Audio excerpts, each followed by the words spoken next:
Welcome to Power Up Your Practice, the go-to podcast for law firm owners and managing attorneys working on the business, not in it. I'm Ruby Powers, your guide into the heart of law practice management, bringing your insights from leading legal minds, trailblazing attorneys, and expert guests who provide practical perspectives on running your firm more effectively and efficiently. And before we dive in, I'm thrilled to announce that my latest book, Power Up Your Practice, is out and available on Amazon. It's packed with actionable advice for growing a successful law firm. Be sure to grab your copy today. And don't forget to subscribe to our newsletter for exclusive tips and resources. And if you're enjoying this podcast, we love your reviews. They help us reach more attorneys like you who are striving to build the practice of their dreams. Prepare to open your mind, be inspired, and power up your practice to the next level. Everyone, it's exciting to be back. I'm your host of Power Up Your Practice, and I have a really exciting guest, Steve Fretzin, and he is a top lawyer business development coach, a columnist, and podcast contributor for Above the Law, a 5-time bestselling author, and he is the host of the Be That Lawyer podcast. And so we were put in touch with another guest that I had on the podcast not too long ago. And then we realized we had 150 people in common on LinkedIn or something. So we're like, how did we not meet each other already? So excited to have you. Tell us a little bit about yourself, Steve, and welcome to the show. Yeah, thank you, Ruby. Great to be here. And I always like to start off just to lay the groundwork that I'm not an attorney. I started a business in 2004 with a theme of sales-free selling, teaching entrepreneurs how to grow business without being salesy or icky or disgusting. And the idea being that no one likes to be sold to. And that really took off very quickly. And then the recession of 2008-9, I started getting lawyers sort of flooding to me because of two reasons, and you know them both. One is they don't teach you business development in law school. The other is no lawyer wants to be salesy. So it just meshed really well. And I think it took me about a year and a half to realize, after convincing a number of lawyers that they should become specialists, that I needed to become a specialist and take my own medicine. So I did that, and I never looked back. And it's been the most amazing journey so far. For about 17 years, focusing exclusively on individual lawyers to help them dramatically grow their books of business. Oh, that's awesome. Yeah. That was around the time when I had to start my business, or wanted to, but then the being laid off twice in 1 year in 2009, sort of a couple of doors slamming shut, open new door. And when people say that they don't teach in law school, I do like to say a caveat. I am trying. I'm a professor of law practice management and trying. But even if we have 1 hour course on that topic alone, it doesn't do it justice. So yeah, definitely agree. It's tricky. I've spoken to a number of practice management classes at different law schools around the country, and it's a lot of deer in the headlights. They really don't have any clue about what's coming their way. And it's unfortunate, but it is sort of like an even playing field. So no one knows anything, and unless they go out on their own and to learn this kind of, to buy books and to listen to podcasts like ours and things like that.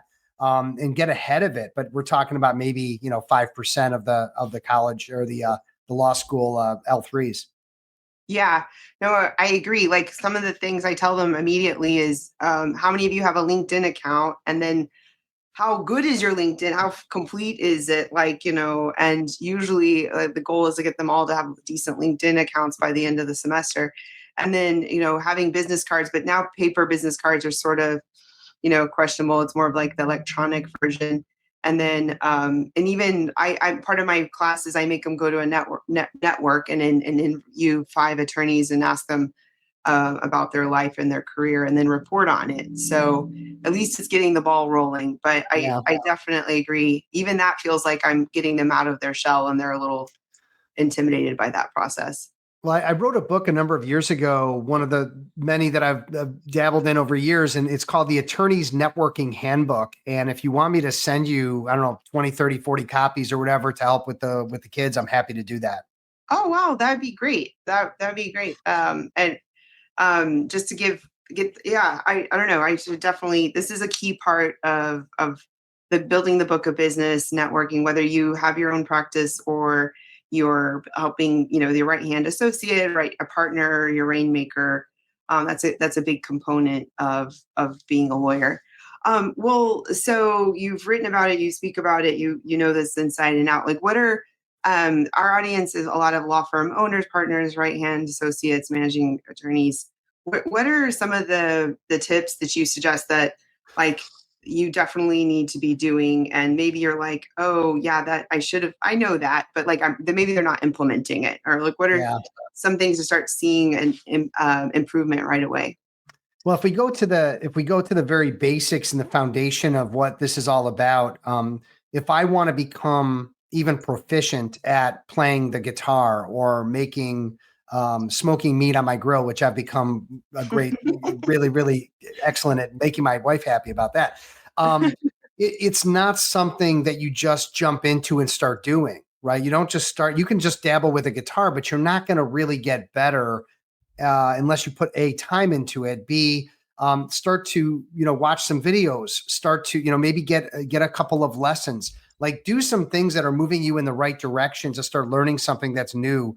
And the interesting thing is, like, we have a process for how we dry ourselves when we get out of the shower, or how to run a trial. And yet when it comes to business development and personal branding, you know, most lawyers are just, they're not even like trying to learn. They're just trying to avoid it because there's work to do and it's just easier to get the work done. And by the way, it's also not something lawyers signed up for. So I always try to start off with helping them get into the right mindset that business development or sales or whatever we want to call it isn't an evil or dirty thing. It's actually very similar to practicing law in the sense that we're solving problems. We just have to consider someone has a problem and you have, as a lawyer, a solution, right? You know the law, they don't. You can help them get out of their situation. That's solving a problem. When someone comes to me and they're struggling, when they don't have a plan, they don't have process, they're just spending a tremendous amount of hours networking and not getting the results that they want to or should, then they come to me and I don't sell them what I have. I help them figure out if there's a connection for us to work together to solve the problem. And so we have to flip the script on what the word sales is, or how, whatever we want to call it, to get comfortable with the idea that you're great at what you do, but if you're a best kept secret, that's problematic for everyone. It's like if I knew the top brain surgeon in the world and someone I know that I really care about has a brain problem, like, you need to meet this brain surgeon. That needs to happen. And it doesn't when people are keeping their heads down. Yeah, I definitely agree. And there's just like so much to it. Like when I was a baby attorney and starting my firm, like I had to really hustle to try to get the phone to ring, and then I had to do a good job in the consult to convert it. Now I feel like, now that I've established myself or certified, just have a bigger, a reputation. I don't know who knows me, but I feel like I've done a good job the last, 6, 17 years, whatever. Like it feels like it's not as hard to convert when they do have a consult, but you still need to get a good steady stream of people contacting the firm and do a good job. And then there's also all the existing and former clients that they can be your cheerleaders if you activate them. Yeah. So I agree with the right frame of mind. What are some of the Yeah, having the other right mindset. things to consider? Yeah, I mean, mindset is sort of the beginning, right? And then we need to think about all the moving parts that you just mentioned, right? There's, how do we develop the brand like you did? How do we establish ourselves as a thought leader? How do we network and build a network around us of referral partners that feed us the work that they don't do, or when there's rate issues or conflict work, that it comes to us, right? How do we maintain relationships, build relationships, keep relationships, drive clients to be loyal long term? There's a lot of moving parts. And so just to say, I'm going to hope for the best, right? That's never anyone's best solution. So the idea that I can help attorneys, and that attorneys should be thinking about creating plans around how to do this, utilizing systems that have been proven to work, and then having ways of improving performance over time to continue to move up and up and up. I mean, I'm working with some lawyers that have multi-million dollar books, massive books of business, and I'm still seeing that they have a lot of gaps in the way that they're approaching new business, the way that they're handling their clients, lack of investment of time in people that could be referring them a lot more work, but they're just busy running around like meeting strangers instead of focusing on the low-hanging fruit of their client base or the relationships they've already put time into develop.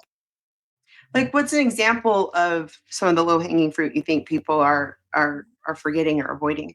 Yeah, it's a great question. One of the scariest things for lawyers is when you're successful with your clients, you've developed a strong relationship, everything is going great, but they're not really referring you business. They know other GCs, they know other CEOs, people they can refer to you, but they're just not thinking about it because they're busy like we're all busy. And the idea that a lawyer is going to go to their, client and say, "Hey, I know you've been super happy with the work we've done. There are probably a bunch of people that I could be helping in a similar fashion.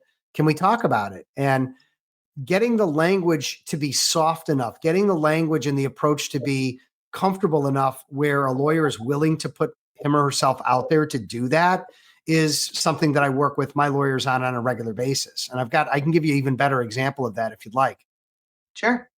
So let's say that what I just mentioned is uncomfortable to someone listening. What Mhm. if you just admit that you're uncomfortable with what I just said? And so it would be, let's say that you're a client of mine, Ruby. We've worked together. You're crushing it. Like things couldn't be better between us and the work we've done together. That's the baseline of where it should be. Then if I said to you, Ruby, look, I know how, successful you've been, how happy you've been with the work we've done. There's something I've been meaning to talk to you about, but if I'm being honest, I'm a little uncomfortable bringing it up, but I'm going to force myself forward. I know that you know a ton of lawyers, and there's probably a few that I could help in a similar fashion, the way we've worked together.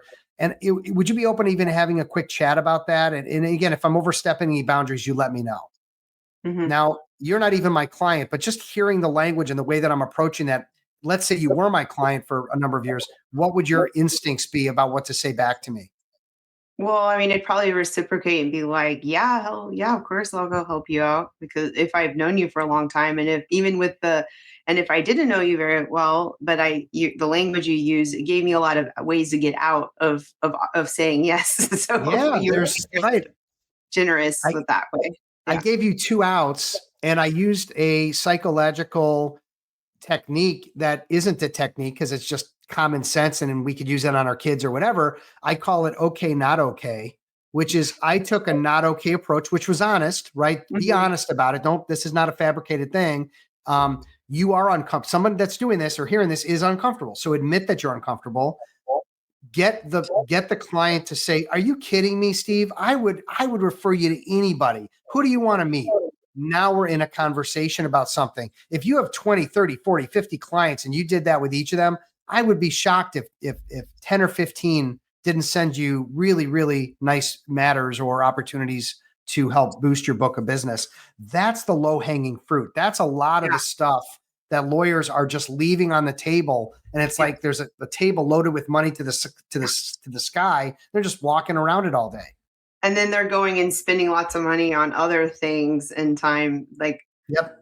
this Conferences, stuff right there. networking. Yeah. Yep. Yeah. All this stuff that's going to be 10 times more work than going right to the heart of where the business really would be. Thinking about this whole low hanging fruit and just like just ignoring it, I realized that during before the pandemic, I had lunch like maybe once or twice a week, and it was a way to keep relationships going. And I usually try to go with my friends, and then sometimes I'd be like other branch out of my network and get and everything. And then something happened, I think, between the pandemic when we couldn't really do that, but we could have like Zoom coffee calls or something like that, or drinks or something. I feel like I've lost that culture of going back. And I was even talking to my executive assistant. I was like, we need to get back into this. Like, I still have to eat. And honestly, I mean, I'm admitting this, but like, usually having a lunch is the only way it really gets me out of the office sometimes. And that's not Mhm. healthy, but I know, okay.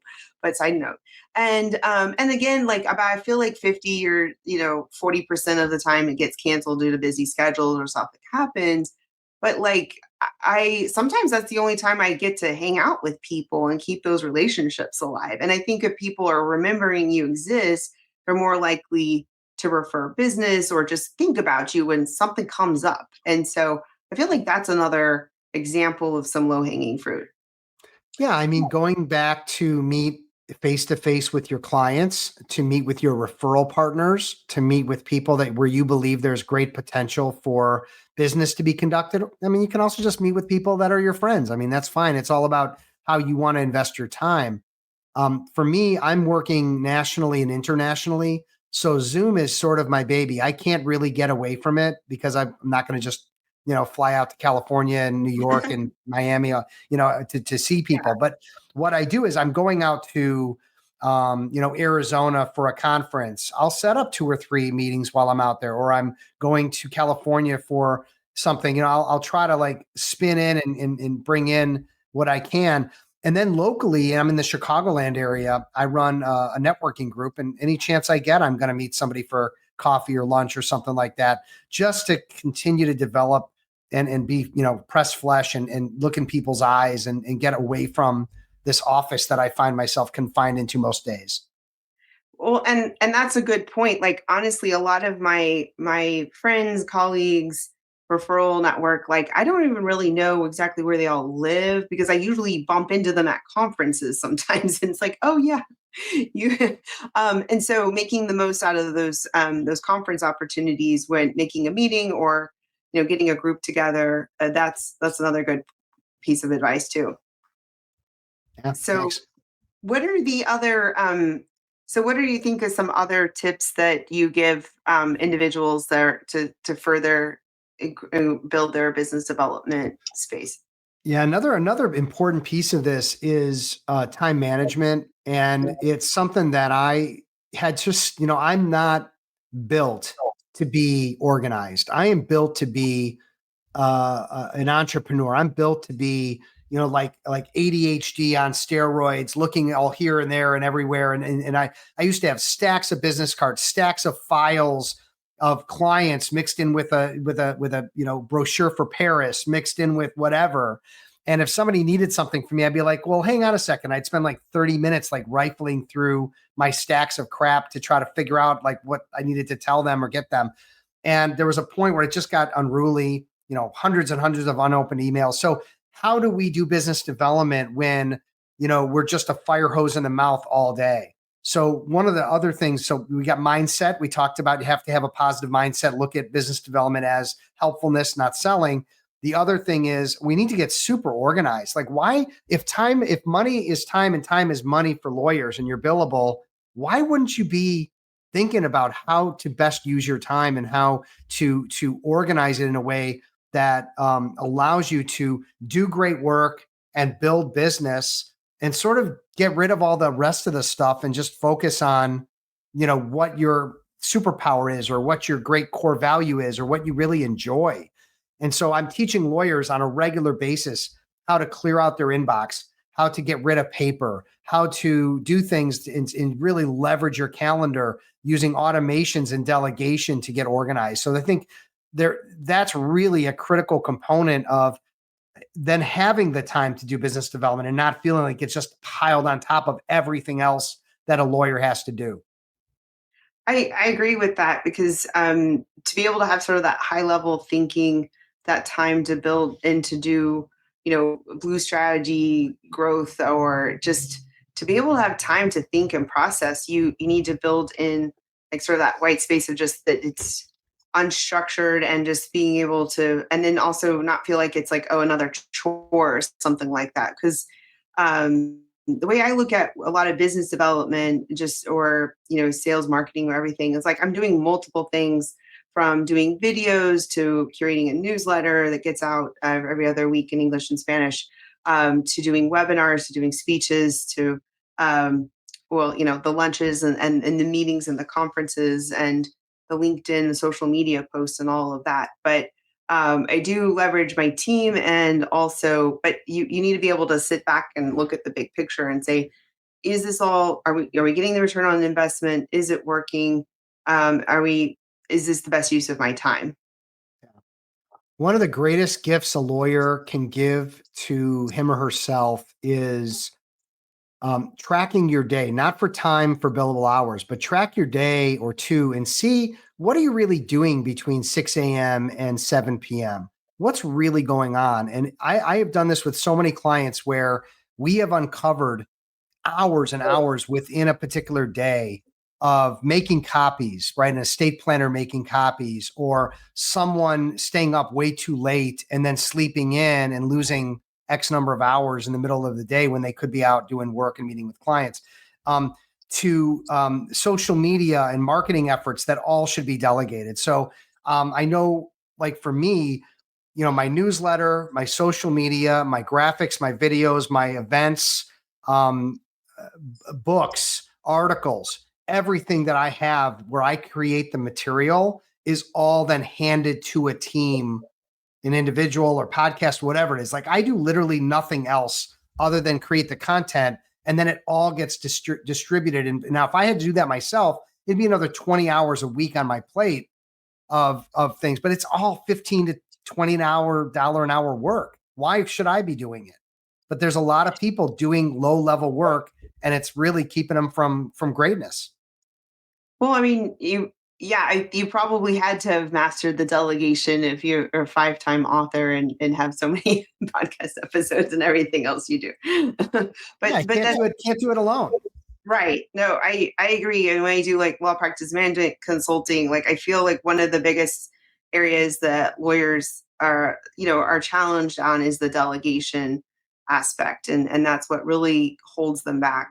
Besides like business development, rainmaking, which is what we're talking a lot about today, the delegation. But right, time management goes in there as well, like you mentioned. And what I find is with the delegation, the time management, and then even the business development, it's like you have to reevaluate what's the best use of your time on all of those fronts, because maybe at one level you're like, yeah, you should be doing these things, but maybe you should be eventually delegating, and that's not the best use of your time. And so I constantly evaluate my schedule, what I'm actually doing, and I think that's a key point. For maximizing your day and getting the most out of it so that you can, focus on whatever is the most important thing for you or most Yeah. important things. Yeah. Yeah. So if you think about it, you've got this positive mindset that business development is a good thing. It's helping Mhm. you connect with new clients that you can add value in their lives. We've got time management skills being built. A book I'd recommend is going to be Getting Things Done by David Allen. That's just a Mhm. fantastic book. That's the one that literally changed my life from being a disaster of a person or from an organizational standpoint to being one of the most efficient people that I know. And then looking at going after that low hanging fruit so that you're not, putting 300-400 hours out there and not getting a great return. Let's put half the hours out there and get a much higher return because we're focused on cross marketing, cross selling, low hanging fruit, getting client introductions, developing strategic partnerships, where people can send you 3, 4, 5, 10 matters a year. This is where business development really shines. And then we also can build our brand and figure out, is it writing? Is it speaking? Is it podcasting? How do you want your voice heard so that you can move yourself to the top of the food chain as far as lawyers that are thought of and known in a particular space? So there's moving parts here, but they're all workable. It's just a matter of does somebody have the motivation to change and put time into this? And yeah, I love that Getting Things Done by David Allen. One of my big takeaways, and I probably should reread it because it's been a long time, is just the like if you don't trust the system, then it like causes anxiety. Like, and I think about like operations and just any type of system from like I think it was using example of sorting mail or something, but any type of operation that you have, from even like your pipeline for leads and prospective clients as well. But yeah, that's a classic. Um, so I think that one thing you were saying about getting organized, and one thing that was I was thinking about was like a CRM. And I know that you use Lawmatics for your business, and I use it for my law firm. But and I think I'm working on Zoho for myself, like my other self, like my professional and power strategy group and stuff. But like just the benefit of having those automations, like why don't we go into that for a little bit, like Yeah. how you set some of those things up and like some of the best practices for using a CRM or some tool to keep yourself organized. Well, keep in mind that you've got basic level CRMs, client relationship management tools that are set up to sort of help you manage your pipeline. and help just stay organized with the people you talk to, the people you need to follow up with, who's in the pipeline that is moving, to work with you or build a relationship and all that.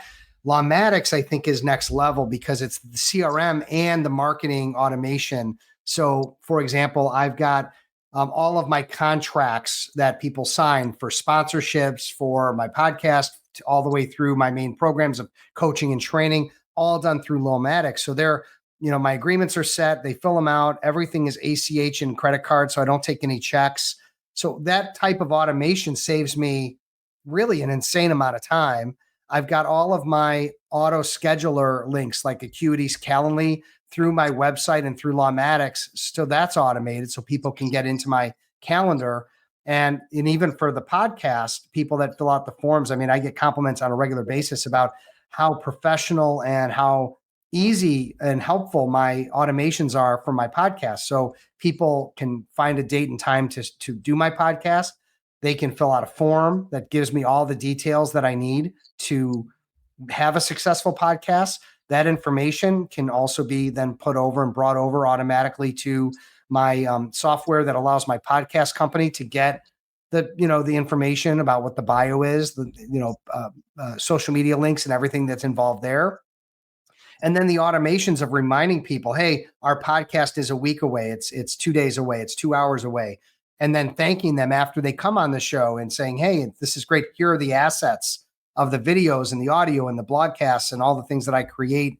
So I think people don't realize that while it does take time to learn a CRM and to integrate it, the amount of time it can save you and the amount of ability for you to be organized is well worth it. Yeah, so I definitely do a shout out to having a CRM. For when you have, like, let's say I'm thinking about like business contacts and referrals.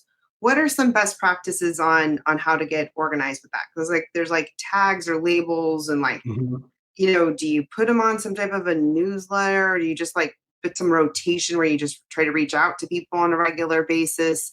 How do you cultivate that? Like, let's say, how do we cultivate your referral network, referral list? Yeah.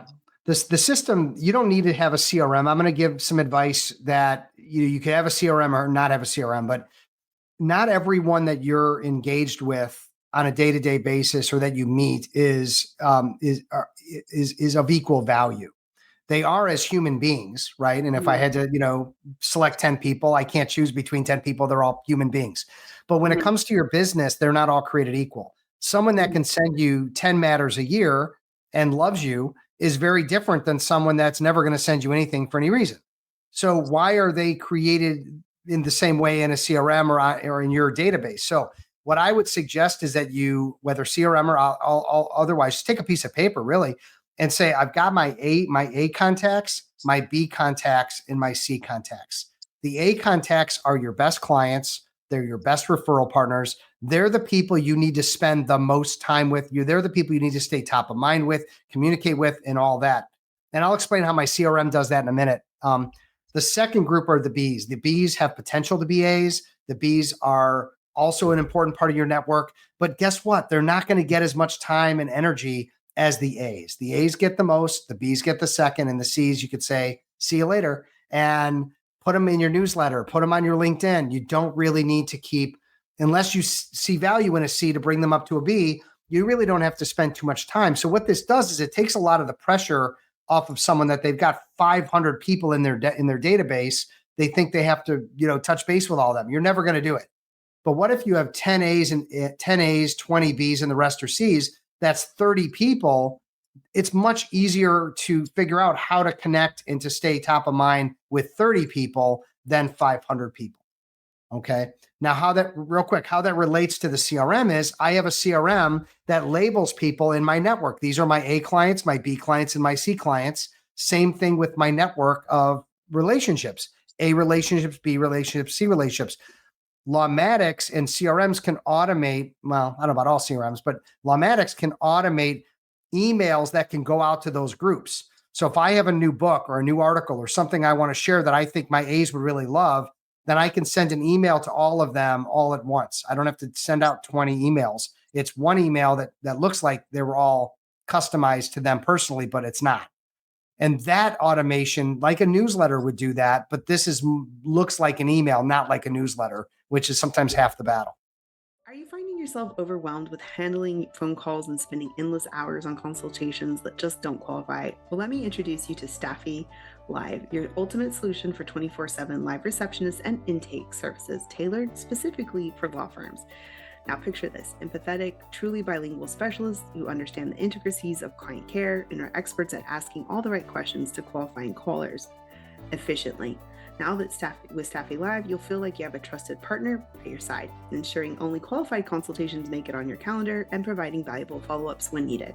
As someone who's been using Staffy Live for my own law firm, I couldn't be happier. And I guess what Staffy Live is now offering, a generous 15-day free trial with no strings attached. You can head over to staffy.cc. That's stafi.cc and click Get Started.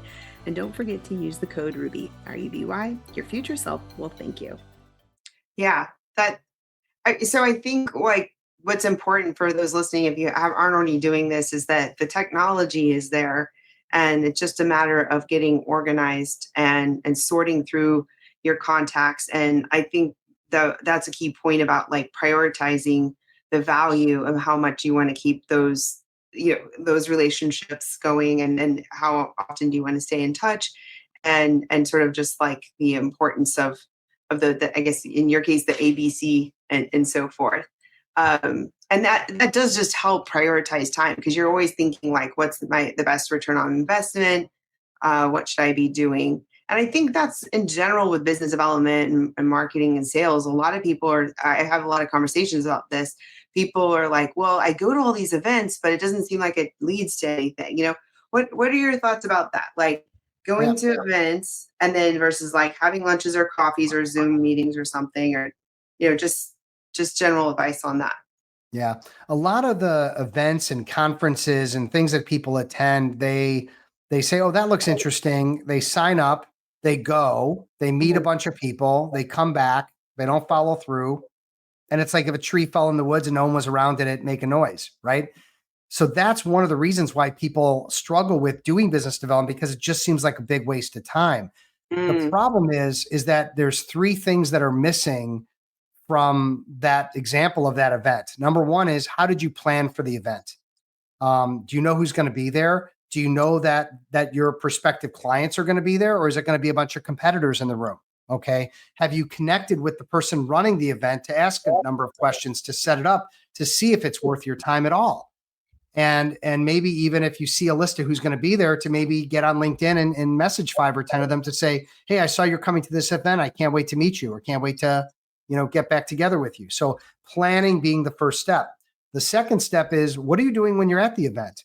Are you pushing cards and selling yourself? I hope not, right? What's the point of these events? It's to connect people, and you walk up to someone, or someone walks up to you, and your job is not to sell them, and it's certainly not to talk over them. It's to ask a series of questions, build some rapport, learn about them, and understand, is this someone I want to spend more time with? Or is this someone I don't need to spend any more time with? And again, human beings all have value, but in business development, not everybody's created equal.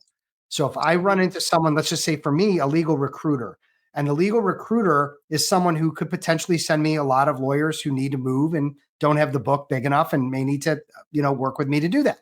So that's someone I'm saying, you know what, this is probably like a B level person. This is someone I need to meet with for coffee or lunch or something. And I'm going to make a note of that.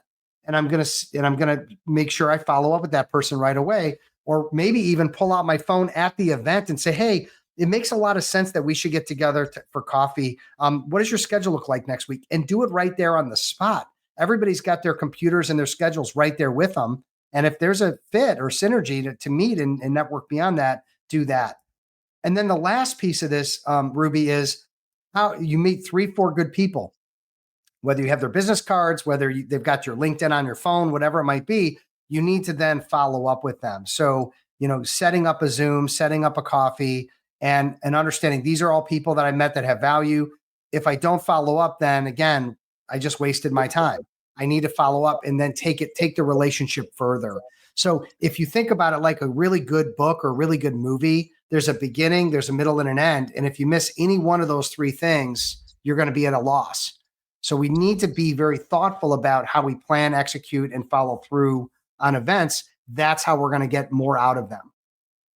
Oh, I love that. And so I think we met each other at ABA Tech Show. And one of the podcasts I did was preparing for it. And I did a session on like how to get the most out of it. But a lot of what I said with my co-podcast guests were it's what you could use for any conference, like, let people know you're going and make the like on LinkedIn or social media, and then like connect with them. Hey, let's find each other. Let's set up a time, or like and setting up the goals for that conference or that event. What is it that you want to accomplish? And that way you can be checking it off as you go and make sure no goal gets escaped. And then I agree with you, like just making those connections and then having that follow through. It makes me also think about like a lot of the vendors that I meet. They're so good at it, right? I guess that's because it's their job. It's like they're like sending you the link, or they're trying to get you on the calendar for sometime the following week or something like that. And that it's so true. And I feel like if you make a good connection, but you don't follow up, then it's just almost like it didn't happen or something like that. Sort of sad. I mean, the worst thing in the world is lawyers who spend, let's say, 3 days at a conference. They've got a stack of 15 cards on their desk, and a week has passed, 2 weeks has passed, 3 weeks has passed. They're looking at that stack. And at that point, you could just throw the stack out, because those connections, the relevant time frame has left. So it's like, the idea that we need to do these things, and we need to, kind of get to the point where we're making it a part of how we do business development and how we internalize it as a system, not as winging it is not a system. A system is a system. So we need to know that we're planning properly, executing properly, following through. And then you're starting to realize, hey, I'm getting a lot more value and actual business out of this effort that I'm putting forth. Okay, this is I just made up this question. You're at a happy hour or an event. What are your questions to strike up conversation to somebody you don't know? Yeah. You don't know anybody in the room, let's say. And that's probably I love nice, hello, John. Nice to meet you. Like, what brings you here today? Or are you a part of this group? And if, let's say that I'm new and John is a part of the group, that question then leads down a path of, how long have you been a member? What's your value been? Who do you know? Maybe it turns out that John knows everyone in the room and I don't. And John is then willing to walk me around and introduce me to some lawyers that I can, meet that he thinks would be great for me. It's like this new friend is now taking it upon himself to walk me around and help this to be more useful. So that's one question, what brings you here today, or how long have you been here? Tell me a little bit about what you do. Nice to meet you. Tell me a little bit about what you do. What do you do when you're not networking? What do you live in the area? Do you have kids? What do you do when, for fun when you're not, busy being a CPA? And just try to get to know somebody, right? And typically one, like Oprah or Howard Stern or any good interviewer, right? Or like we do, try to go deeper, right? Try to go a layer or two deeper and see if you like this person, if they're in a business or in a role that you can help them or they can help you. Let's say I meet someone and I find out that they run a hair salon in, Toledo, Ohio. Well, unless they're the mayor of the world and know everybody, like this is probably someone I'm going to be nice to and say, great to meet you. And I'm going to say, I promised myself I was going to, try to meet at least 5 people here today, but it was lovely meeting you, and I'm going to move on. I'm not going to spend an hour talking to somebody who is, eating up my valuable time when there's really very little relevance for us in that room.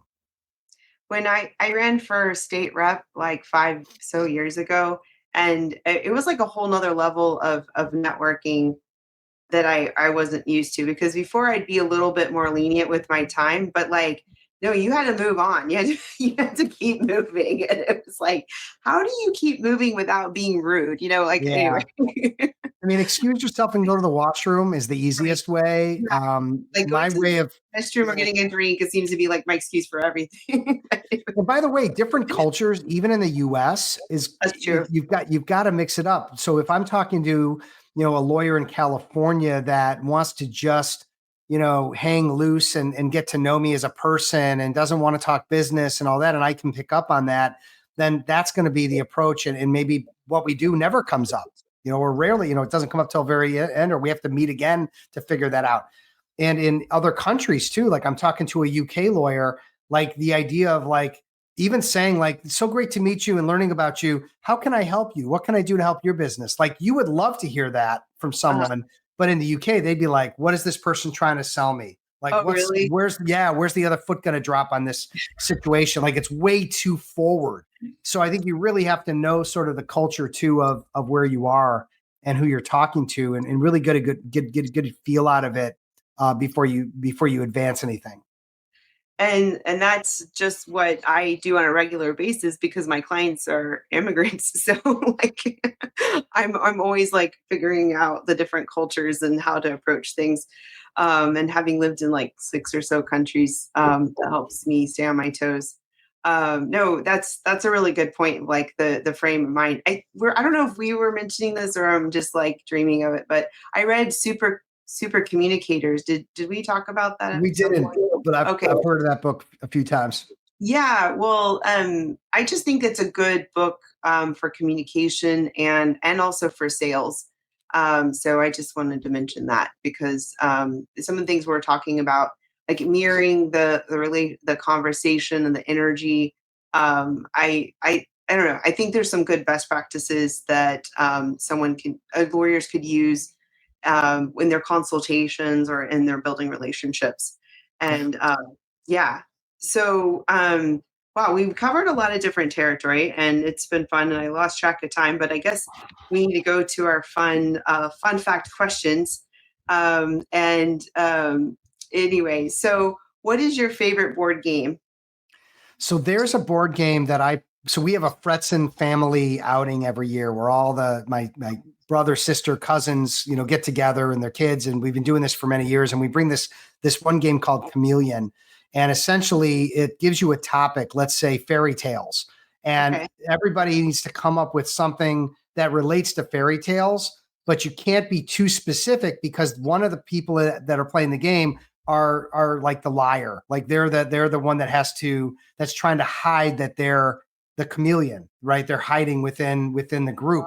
And Oh, so if I say, fairy tale and I say, egg, right, which, represents one of the fairy tales, the Humpty Dumpty, right? uh, And so I say egg, and then the next person says, and it doesn't really give enough to know it's fairy tales until someone gives a clue that's too close to fairy tales, and then the person can guess it and win the game or whatever. But it's just a lot of laughs and a lot of fun what people are going to come up with to try to trick, and bamboozle the group. oh, and you can just do it like all orally without a board and that's Well, it. there's like a card that goes around that gives you the Oh, different clues and or not oh, like what category it is so that the cheater can't figure it out. And oh, it's just, yeah, there's a way around it, but it's not one of these things where you have dice and you're like moving on a board. It's like sitting around in a circle and everybody knows what the category is except for one person who has to guess the okay. category. Yeah. I think I played a similar game, but I don't think it was called that. But it was similar to that. That sounds like fun. What would you consider your superpower? I think my superpower is being able to really identify gaps of where lawyers are losing time, money, or wasting energy. And I'll sit in a meeting with a lawyer who might be doing 5 million a year in personal development and find five, six, seven things that they're not doing efficiently or that they could be improving upon.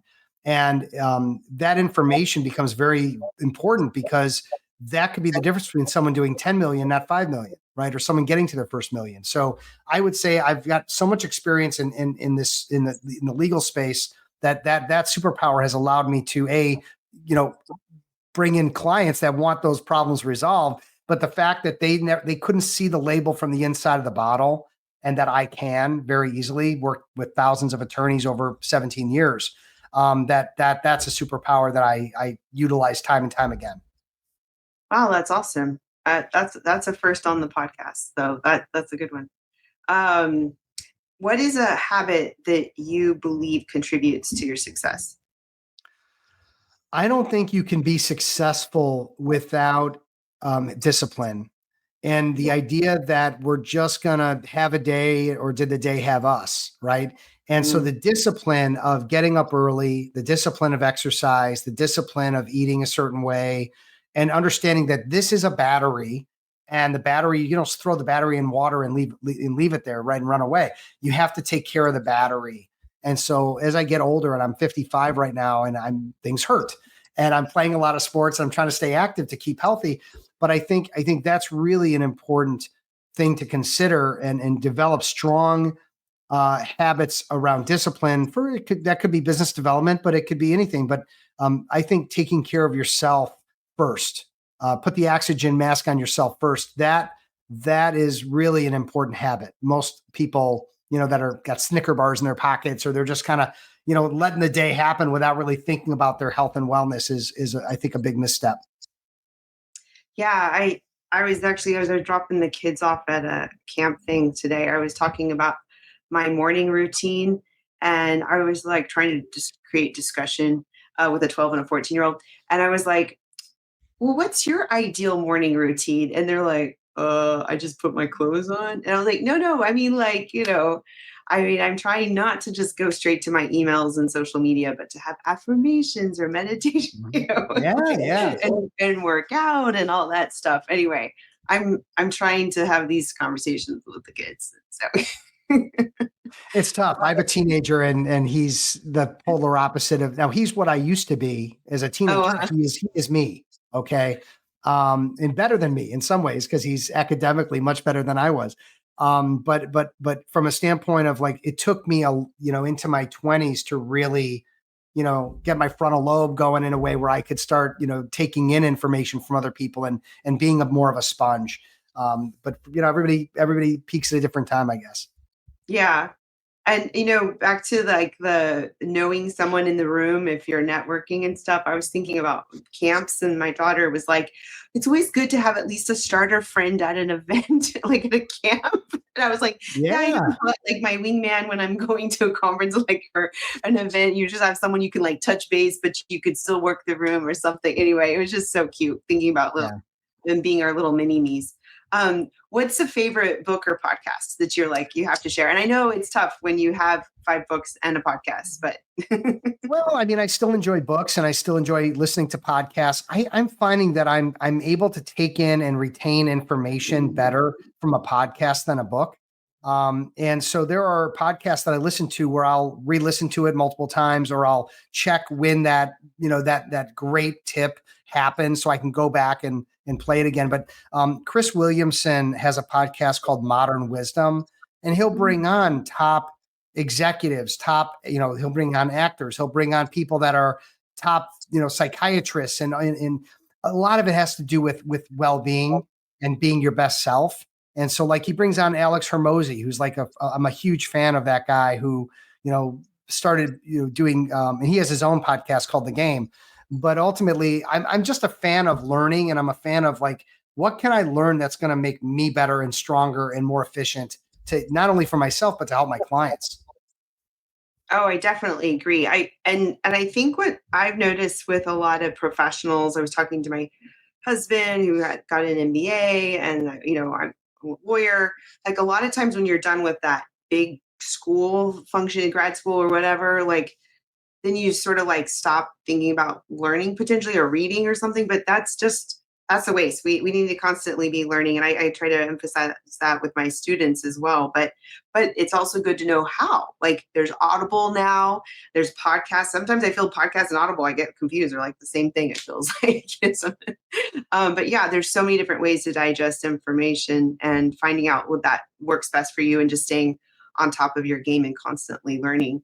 Yeah. Well, Steve, it's been great having you on the show. I'm glad that we got connected, and I'm continue. You want to, continue to listen to your podcast and learn more about you. How can people find you? And maybe tell us a little bit about your latest book, Sure. Be That Lawyer, and just how we can stay connected. Yeah, I appreciate that. I'm looking forward to having you on my podcast as well, everybody. It's called Be That Lawyer. The new book is on Amazon. It's a bestseller. I've got, 55-star reviews right now. Be That Lawyer, 101 top rainmaker secrets to growing a successful law practice. And this is a compilation of the 100 best 100 podcasts I've done from rainmakers, took their best tips and ideas, truncated it down, and created a book.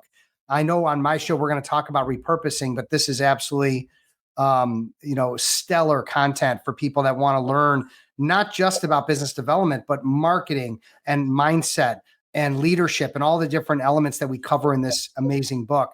The best way to reach me is to go to my website, fretzin.com, Fretzin, or you can find me very easily on LinkedIn. I'm on there every day, posting multiple times a day. But Steve Fretzin on LinkedIn is the other way. Awesome. Well, I definitely check out the book and his podcast. Thanks, Stephen, for being on the show today. I think we got a lot of great tips. Talked a lot about the mindset, time management, and just some good ways to stay organized and prioritize our contacts and how to look at business development in general. So thanks everyone for joining us today. Power Up Your Practice is available on ebook and in paper on Amazon. And we'll continue to give you updates about the cool things that are happening and different things that we're going to be offering coming up soon. Thanks so much for joining. We'll see you next time. Thank you for tuning in to the Power Up Your Practice Law Practice Management Podcast. I'm your host, Ruby Powers, and it's been a pleasure sharing this time with you. If you've enjoyed this episode, please take a moment to leave us a review, tell someone else about us, and we'd love to get this podcast shared with others to reach more listeners like you. Don't forget to subscribe to our newsletter for exclusive content, tips, and updates straight to your inbox. And exciting news, our book, The Power Up Your Practice, is out and available on Amazon. It's packed with strategies, 25 chapters, to help you elevate your practice and achieve your goals. So join us next week as we dive into more advice and insight on law practice management. We'll see you next time.